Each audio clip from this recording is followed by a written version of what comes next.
Candidate का गाड़ी है या फिर आम आदमी की गाड़ी लेके आए हैं इसमें? देखिए, इसमें आम आदमी भी गाड़ी लेके आए हुए हैं और सबकी इसमें शमूलियत है। पार्टी के जितने भी लोग हैं, बहुत से लोगों ने अपने तरफ से 5-5, 6-6 गाड़ियां दी है। अब रही बात यह है कि भाई कैंडिडेट लोगों ने अपनी मर्जी से 15-15, 20-20 गाड़ी, 40-40 गाड़ी लेकर के आए हैं अपनी खुशी से, अपनी इच्छा से, क्योंकि वो एक उम्मीद है उनको इस प्लेटफॉर्म से, इसलिए इसको मजबूत करना चाहते हैं। जबरन नहीं कहा गया कि तुमको लेना ही है, नहीं तो तुमको ये। अच्छा, एक तरफ आप लोग गठबंधन को बोल रहे हैं कि गठबंधन ने ठगने का काम किया, ठगबंधन बोलते हैं, वहीं पे आप लोग फिर तेजस्वी के दरवाजे पे आपके सदर जो हैं वो ढोल ताशे लेकर के पहुंच जाते हैं, इसको लेकर क्या कुछ कहेंगे आप?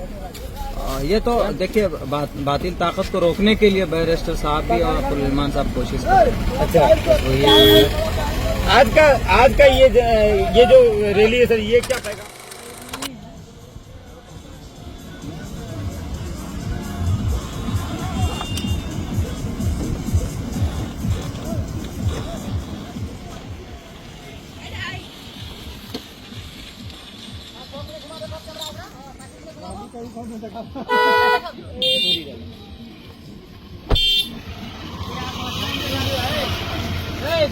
कयूम कते छियै?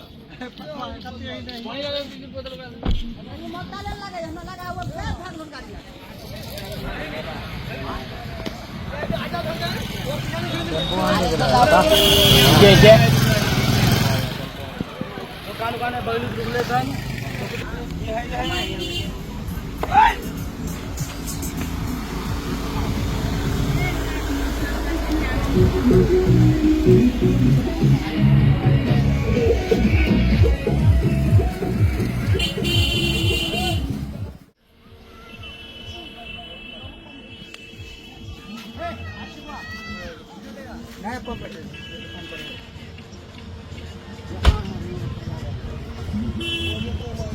गाड़ी आ रहा है।